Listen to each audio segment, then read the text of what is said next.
대통령의 탄핵이 아직 결정되지도 않았는데 된 것처럼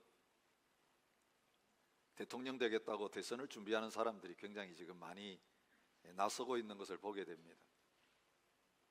얼마 전에 그 유망한 대선 후보 중에 한 사람이었던 반기문 전 유엔 사무총장이 불출마를 선언하면서 대선판이 휘청거리고 있는 그런 모습을 봅니다. 여러분, 우리들은 그 소식 들을 때 별로 충격이 안 됐습니다. 투자한 게 아무것도 없기 때문에 그렇습니다. 근데 그 소식 들으면서 충격을 받고 휘청거렸을 사람들이 딱 떠올랐습니다. 그가 대통령 될 것을 기대하고 직장 그만두고 그 선거팀에 들어간 사람들, 그를 위해 모든 거 다 팔고 빚내가지고 거기에 돈을 바친 사람들, 정당을 떠나서 옮긴 사람들, 여러분, 그가 유망하다고 생각했기 때문에 그렇게 모든 것 다 포기하고 바치고 기대감이 충만했던 사람들에게 있어서 나 이제 대통령 선거 안 나갑니다. 그래서 멘붕을 불러일으킬 만한 충격적인 소식이 아닐 수 없었습니다. 내일이 없어져 버린 것입니다. 모든 희망이 물거품이 되는 그런 순간인 것입니다. 오늘 우리는 말씀 속에서 그 반기문 총장을 따랐던 사람과는 비교될 수 없는 충격을 받은 사람들을 발견하게 됩니다. 근데 그 충격받은 대상이 누구냐 하면 예수님이신 거예요. 여러분, 지난주일 예수님이 얼마나 마르다와 마리아에게 충격을 주셨는지 우리가 생각해 보았습니다. 근데 마르다와 마리아가 받은 충격은 아무것도 아닌 것입니다. 예수님의 제자들 어떤 사람들입니까? 가족 버리고 예수님 따른 사람들이에요. 직장 다 버리고 주님 따랐습니다. 재산 다 버리고 주님 따랐습니다. 무엇 때문에요? 예수님 한 분 바라보고, 그 예수님께서 왕이 되시는, 집권하시는 순간을 바라보고 다 따랐습니다.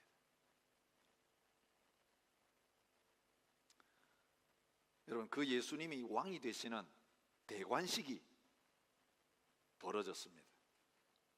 어제 묵상한 말씀, 종려주일 날 예수님께서 나귀를 타시고 예루살렘에 들어가실 때 온 무리들이 다 나와가지고 호산나 호산나 부르짖으면서 이스라엘의 왕이여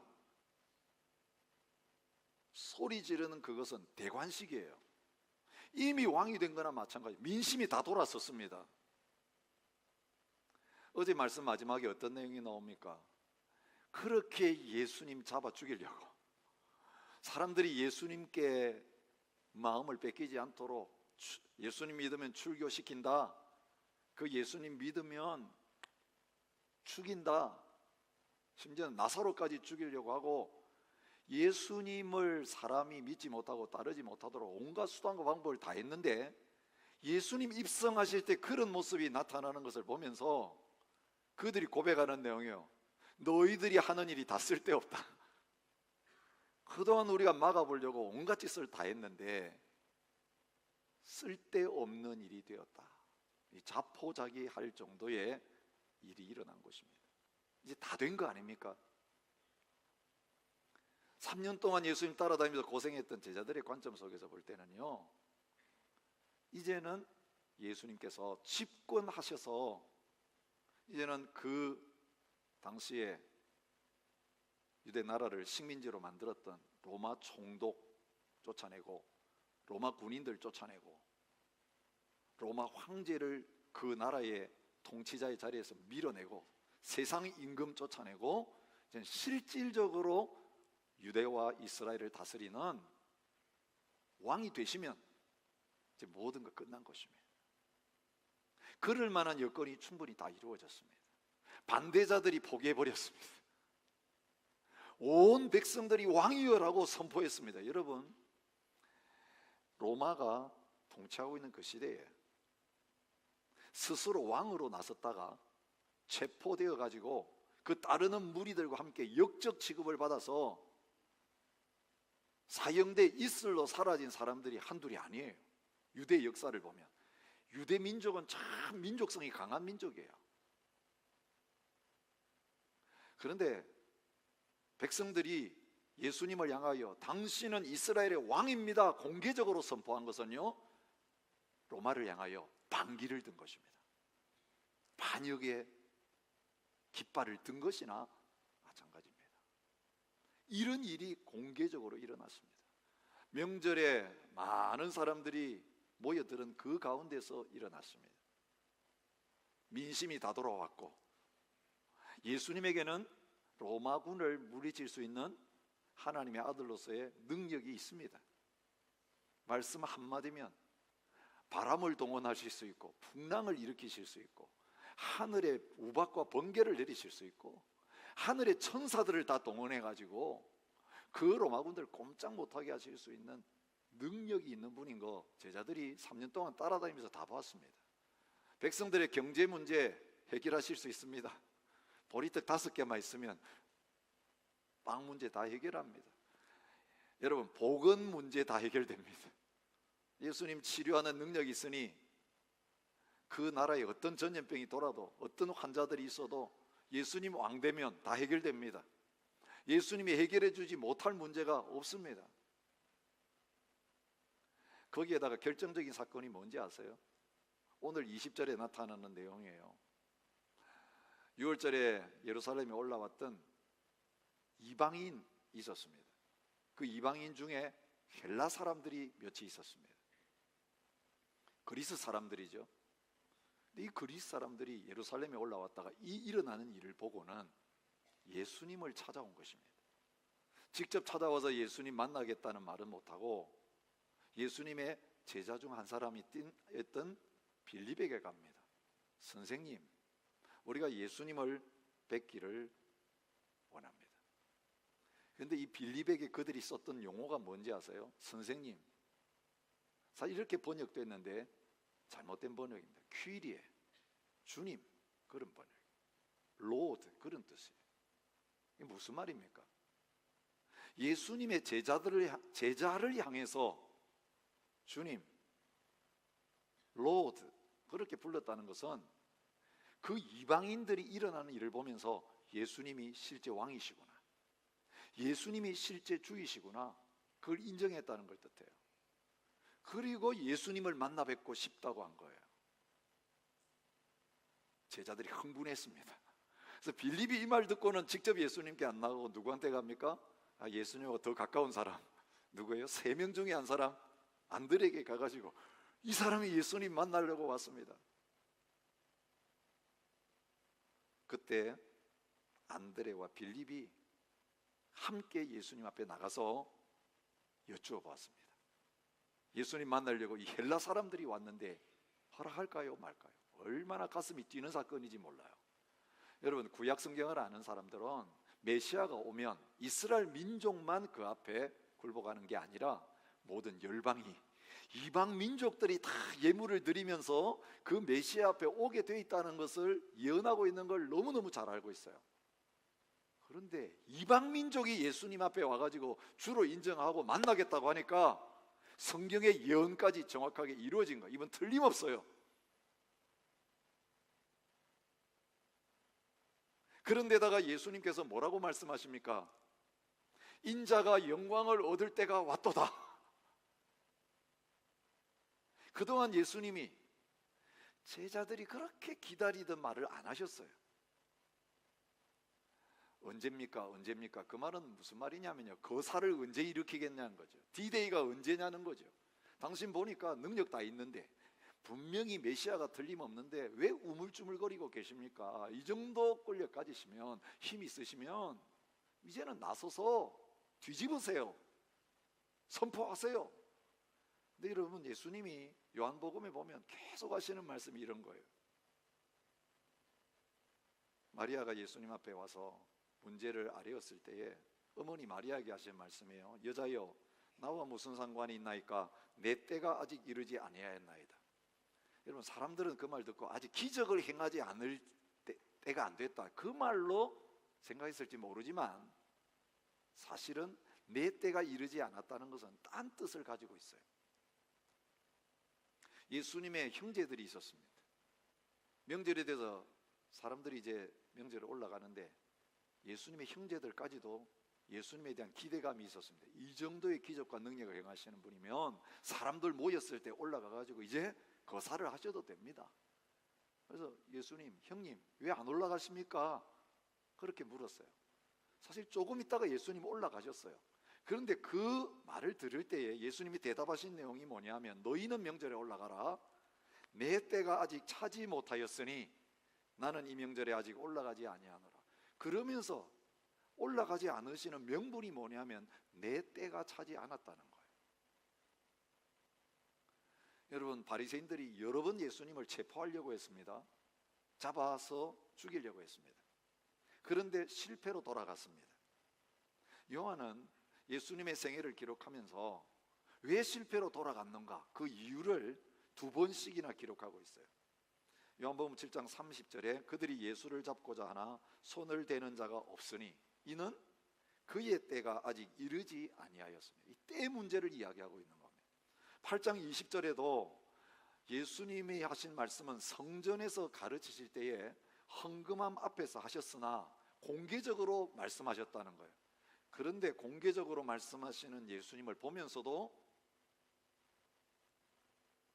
잡는 사람이 없으니 이는 그의 때가 아직 이르지 아니하였음이라, 그렇게 말합니다.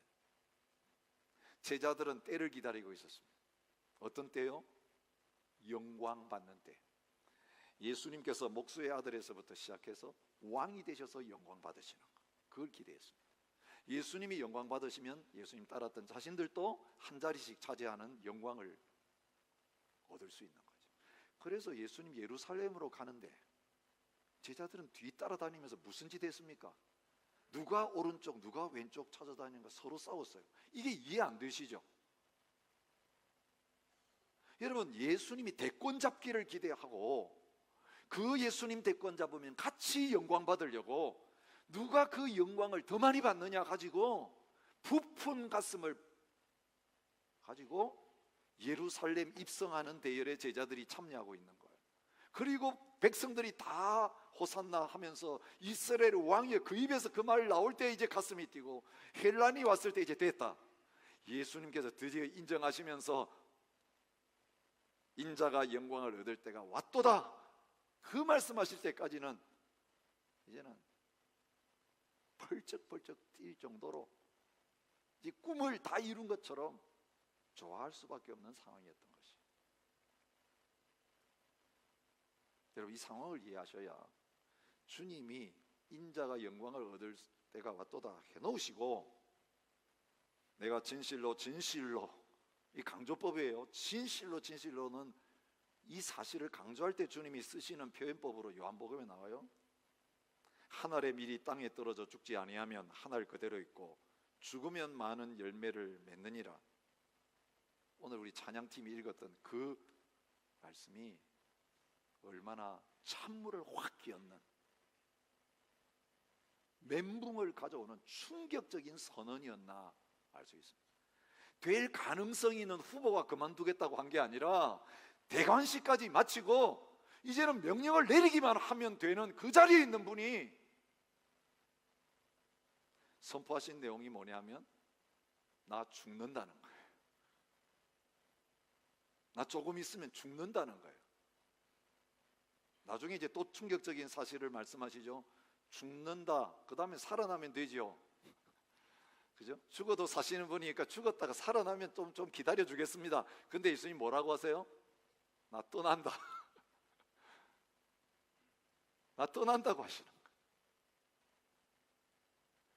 여러분, 예수님 한 분 바라보고 모든 것 참고 다 버리고 기다렸는데 드디어 때가 왔다고 말씀하시는데 죽는다고 말씀하시고 떠난다고 말씀하시니 이들이 얼마나 충격에 빠졌을까를 생각해 봅니다. 주님은 이 말씀을 통해서 이미 지난 주일 우리가 생각한 말씀에서 나사로의 병, 그것이 하나님께 영광이 되고 아들이신 예수님에게도 영광이 될 것이라고 분명히 말씀하셨는데, 예수님이 얻기를 원하시는 영광이 무엇이냐를 정확하게 보여주는 거예요. 나사로 살아났고, 나사로 때문에 많은 사람이 예수님 믿고, 나사로의 부활 소식 듣고 사람들이 나와서 환영했다고 성경에 말해요. 그러면 인자도 영광을 받으시는 때가 온 거예요. 그런데 무슨 영광이 남아 있습니까? 근데 예수님은 그건 영광이 아니라고 이야기하시는 거예요. 진짜 인자가 영광을 얻는 것은 십자가에서 죽는 거라고 말씀하시는 거예요. 그래서 예수님의 십자가의 죽음은 하늘에 미리 땅에 떨어져서 완전히 죽는 것이라고 말씀하시는 거예요. 마지막 33절에 보면 이렇게 말씀하시면 자기가 어떠한 죽음으로 죽을 것을 보이심이라고 했어요. 땅에서 들리는 죽음을 죽는다는 거예요. 땅에서 들리는 죽음이 무슨 죽음입니까? 나무 위에 매다는 죽음이에요. 나무 위에 매다는 죽음은 그 당시에는 십자가형이에요. 죄수를 나무에 달아가지고 많은 사람들 보는 앞에서 비참하게 죽게 만드는 죽음, 들리는 죽음. 나는 그런 방법으로 죽는다. 그냥 죽는 것도 아니고 내가 십자가형을 받게 될 거라고 지금 말씀하고 계시는 것입니다.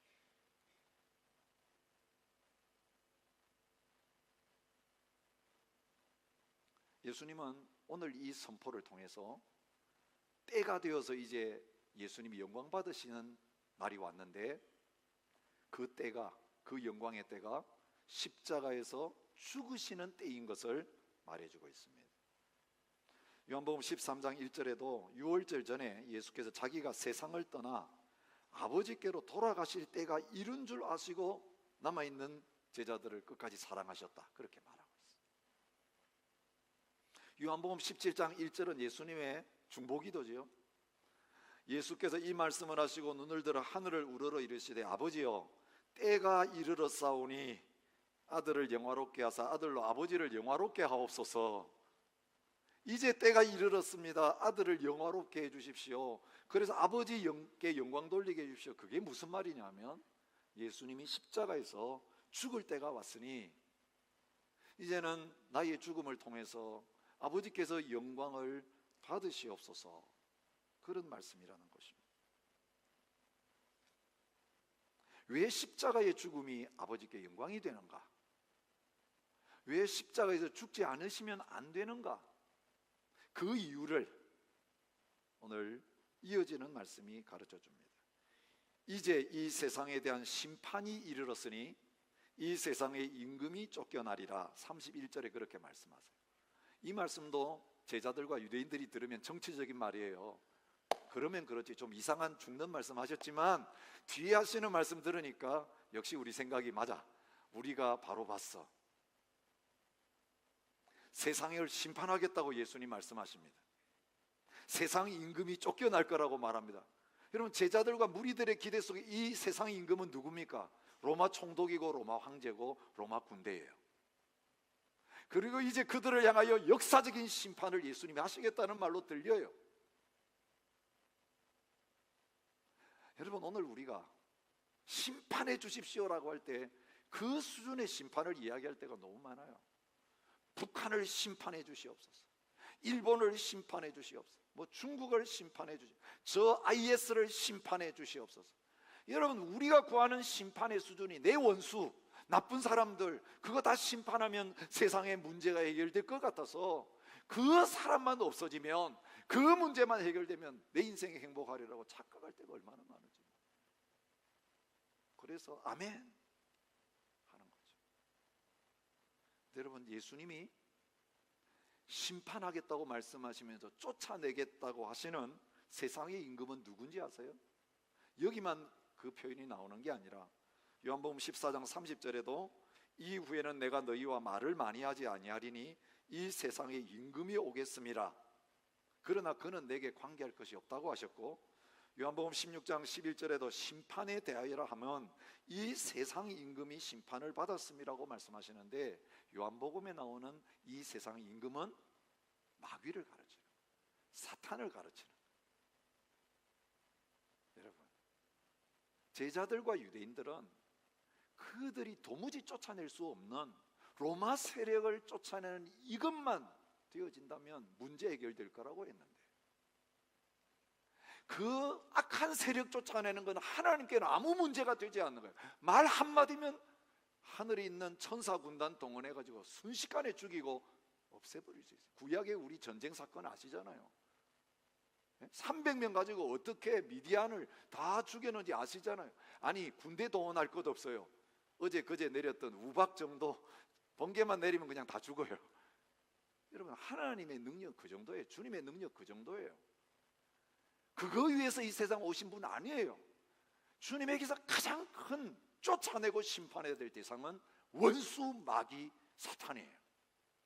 사람 죄짓게 만들고 평생도록 마귀에게 죄 때문에 사망의 권세에 매여서 끌려다니게 만들고, 그 죄로 말미암아 죽음 당하게 되고 온갖 질병과 다툼과 고통 속에서 저주 가운데 살아야 되는 이 인생 어떻게 건져낼 수 있겠는가?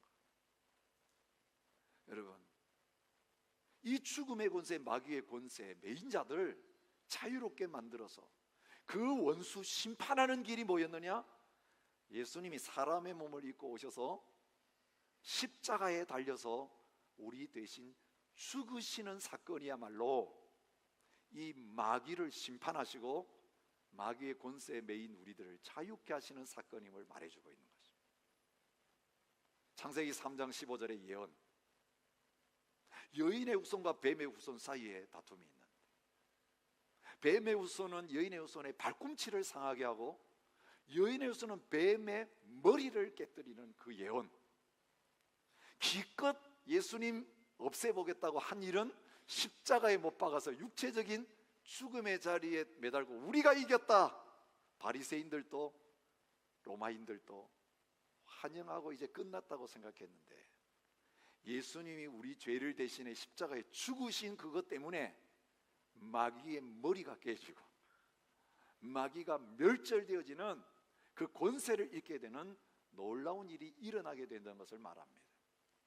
그래서 골로새 2장 15절에서 바울은 정사들과 권능들을 벗기사 십자가 안에서 그들을 이기시고 드러내어 구경거리로 삼으셨느니라. 예수님의 십자가 사건은 벌거벗은 채 많은 사람들 앞에서 하나님의 아들이라고 주장했던 그 존재가 신음하시면서 죽어가는 부끄러운 구경의 사건이에요. 많은 사람들이 모여들어서 조롱하고 있었습니다. 침뱉었습니다. 너가 하나님의 아들이라면 내려오버려 하고, 여러분, 그런 비난의 말이 있었습니다. 그런데 그렇게 조롱과 멸시와 천대를 받고 죽으신 그것이 환호성을 지르던 그 원수 마귀를 구경거리로 삼게 만드는 그런 놀라운 승리를 가져다 주었다고 말합니다. 그 승리는 십자가 안에서 주어졌다는 것입니다. 히브리서 2장 14절은 말합니다. 그분께서 죽음을 통해 죽음의 권능을 가진 자 곧 마귀를 멸하셨다. 죽음의 권세를 가진 마귀는 예수님의 죽음을 통해서만 멸하실 수 있었다는 거예요. 그래서 하늘의 미랄로 예수님이 죽으심으로 말미암아 많은 사람들을 살리시는 놀라운 역사를 이루게 되었다는 것이에요.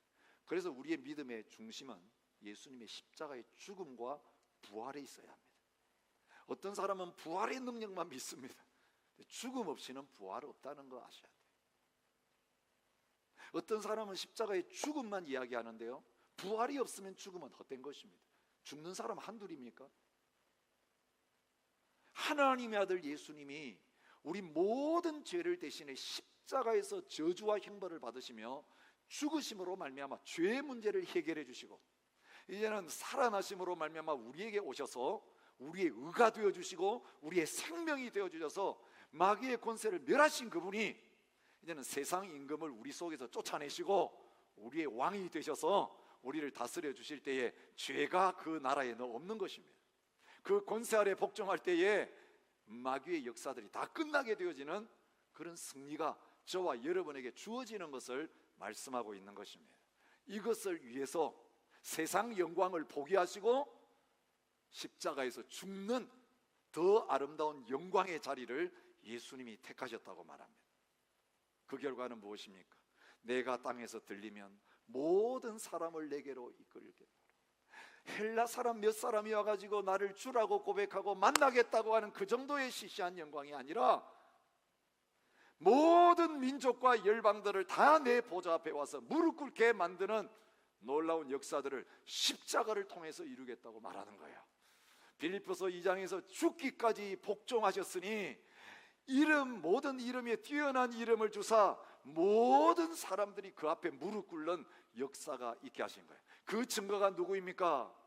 이방인이었던 코리안인 저희들이 이 열방의 민족들과 더불어 예수님의 이름을 부르며 찬양하고 그분 앞에 무릎 꿇는 예배자로 세워지는 이것이야말로 십자가의 능력입니다. 그분이 우리에게 주시기를 원하셨던 영광입니다. 모세가 광야에서 뱀을 든 것 같이 인자도 들려야 하리니 이는 그를 믿는 자마다 영생을 얻게 하려 하심이니라.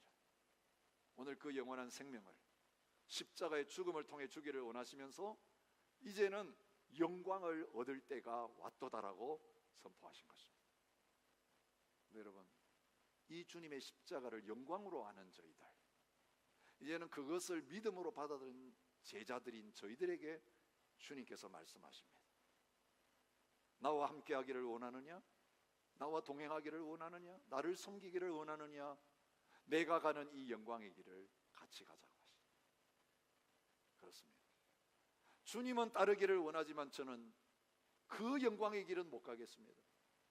여러분, 주님이 이게 영광이라고 하시면서 가자고 하는 그 길을 거절하면 우리는 어떤 길을 가게 됩니까? 세상 영광 따라가게 돼 있어요. 두 길을 같이 갈 수 없어요. 주님이 영광이라고 하신 그것을 받아들이느냐? 세상이 영광이라고 하면서 내 앞에 절하기만 하면 모든 권세와 영광을 다 너에게 주겠다고 하면서 예수님까지 유혹했던 그 마귀의 유혹, 우리에게 날마다 베풀어질 때에 그 마귀에게 절하고 세상 임금에게 굴복하면서 그 권세와 영광을 얻는 길로 가려고 하느냐? 우리가 주요 왕으로 예수님을 고백한다면 그분을 왕으로 모시고 그분이 주는 영원한 영광을 향하여 갈 것인가? 선택하라고 제자들에게 말씀하시는 겁니다. 주님을 왕으로 모시고 주님이 가시는 영광의 길을 걸어가는 것은 어떤 것입니까? 자기의 생명을 사랑하는 자는 잃어버릴 것이요 이 세상에 자기의 생명을 미워하는 자는 영생하도록 보존하리라. 내 생명 미워하는 길이에요. 나를 사랑하면 주님을 사랑할 수 없어요. 주님을 사랑하는 것의 가장 큰 방해물과 원수는 누구입니까? 나입니다. 나는 사랑하라고 말 안 해도 사랑하게 돼 있어요. 태어나서 머리가 딱 돌아가기 시작하는부터 아이는 내꺼 하기 시작해요. 먹어보겠다고 막 울어제끼, 조금 변을 안 갈아주면 또 울어제끼면서 갈아내라 그러고, 여러분, 자기의 욕구와 이들을 절대시하면서 주위에는 모든 부모들과 가족들을 이 아이 중심으로 돌아가게 만드는 것이, 우리 다 그런 일 해봤습니다. 과거에 그렇게 했고, 그 애가 뭐길래 다 키워놓고도 애한테 밀려가지고 애 잘 되게 하겠다고 이민까지 오고, 우리의 모든 스케줄 애 픽업에 다 조정하고, 애 학원 하나 보내보겠다고 해보지도 않은 온갖 작업들을 가지고 하고 있고. 여러분 아세요? 내가 살아있으면 그것이 주님을 사랑할 수 없는 것이 되게. 진정으로 주님을 따르는 길은 자기를 미워하는 길, 그게 자기 부인이에요. 나를 십자가에 못 박는 거예요.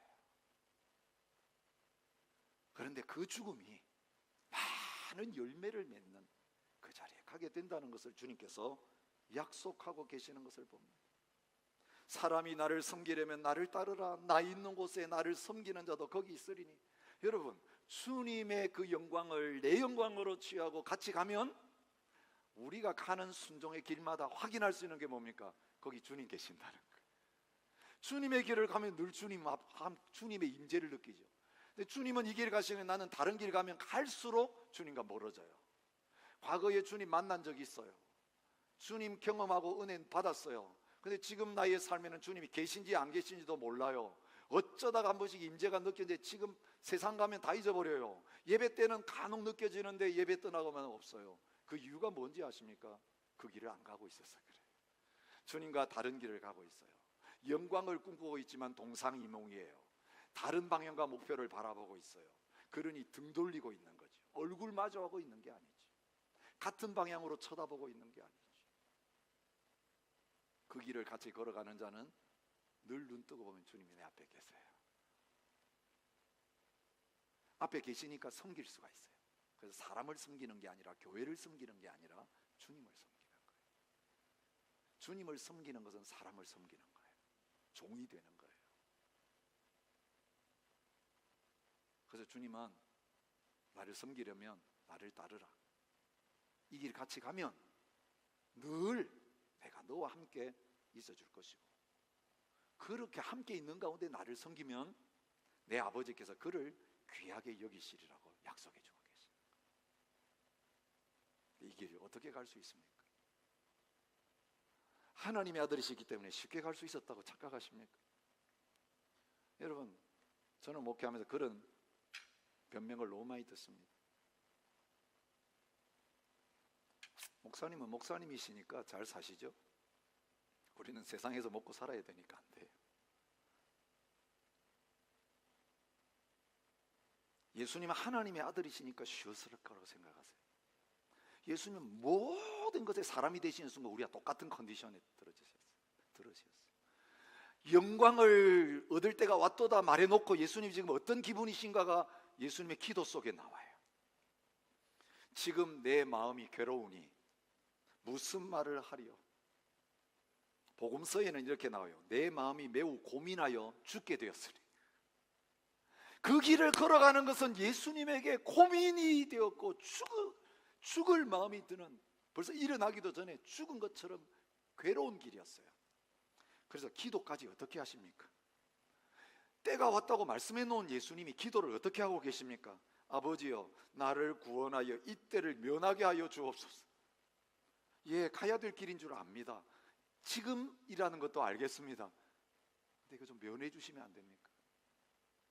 그냥 좀 뛰어넘어가면 안 됩니까? 이게 예수님의 마음이에요. 우리의 마음과 똑같아요. 우리와 똑같은 고민과 고통을 가지고 계신 예수님이 이거 좀 면해 주시면 안 되겠습니까? 이 잔 좀 지나가게 해 주시면 안 되겠습니까? 라고 그렇게 하시면서도 붙잡았던 것이 무엇입니까? 그러나 내가 이를 위하여 이때 왔나이다. 아버지여, 아버지의 이름을 영광스럽게 하옵소서 기도하셨다는 거예요. 이게 겟세마네의 기도, 요한복음에 나타난 예수님의 기도예요. 여러분, 똑같은 우리와 같은 인간이 되셨음에도 불구하고 아버지를 영화롭게 하는 그 길을 아시면서 결국 순종하며 그 자리까지 가셨던 이유는 다른 게 아니라 기도가 있었기 때문에요. 같은 기도의 자리에 나갔는데 기도하지 못했던 제자들은 그 길을 못 갔어요. 3번이나 땀이 피가 되도록 기도했던 주님은 일어서셔서 일어나라 같이 가자고 하시면서 앞장서서 그 십자가 길을 가셨어요. 이번 사순절 새벽마다 저희들이 하나님 앞에서 함께 기도하면서 이제는 이 길을 주님과 함께 가는 교회가 되기를 원하는 거룩한 소원이 있습니다. 가겠다고 말해놓고 세상 가면 딴 길 가다가 주일날 만나서는 가겠다고 해놓고 또 딴 길 가는 그런 신앙생활 말고 이제는 주님과 동행하기 원합니다. 주님이 영광이라고 하는 그걸 나도 영광으로 받아들이고, 어차피 한 번 죽을 죽음인데 죽음을 기다리는 자리에 있는 게 아니라 내가 죽음을 선택하고 죽음이 영광입니다, 남은 거 있다면 이 영광을 위해 다 쏟아붓겠습니다라는 결단으로 이제는 주님과 함께 그 길을 걸어가면서 주님을 섬기는 자리에 서는 저와 여러분이 될 수 있기를 축복합니다. 이 길 걸어가는 120명 가지고 예수님은 세상을 바꿨어요. 전혀 기도에 힘쓴 그들이 성령 충만함을 받았고 다 순교했고 로마를 뒤엎었어요. 기도 외에 안 돼요. 안다고 안 되집니다. 우리가 하려고 노력 많이 한다고요, 내가 안 죽어요. 내 뜻대로 마옵시고 아버지의 뜻대로 되기를 원합니다. 기도의 자리에서 죽으면 주님이 성령 충만 허락해 주시고 나의 온전한 주인 되셔서 일어서서 살 때에 그 길을 끝까지 걸어갈 수 있게 해주십니다. 주님, 오늘 저와 여러분들 이 영광의 길을 같이 가겠느냐고 물으십니다. 메흐디 디바즈라고 하는 이란의 크리스찬 지도자가 있었습니다. 고문을 받고 1평방미터밖에 안 되는 독방에서 감금되어서 1993년 12월에 사형언도를 받았습니다. 무슬림으로 태어났는데 기독교로 개종했다는 게 죄명이었습니다. 배교자는 사형이었습니다. 그는 사형 선고를 받은 감옥에서 이렇게 고백했습니다. 나의 구원자 되신 분을 따르는 것은 얼마나 영광스러운 일인가. 예수님을 모른다 하면 자유입니다. 이슬람으로 돌아가겠다고 하면 자유입니다. 죽지 않고 삽니다.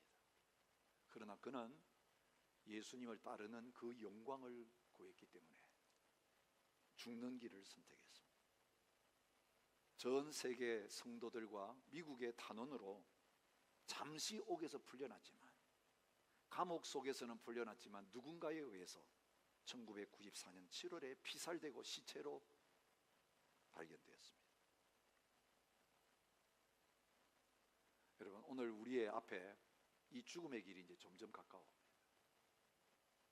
종교의 자유를 가진 호주도 더 이상 종교의 자유가 없는 나라가 될 것입니다.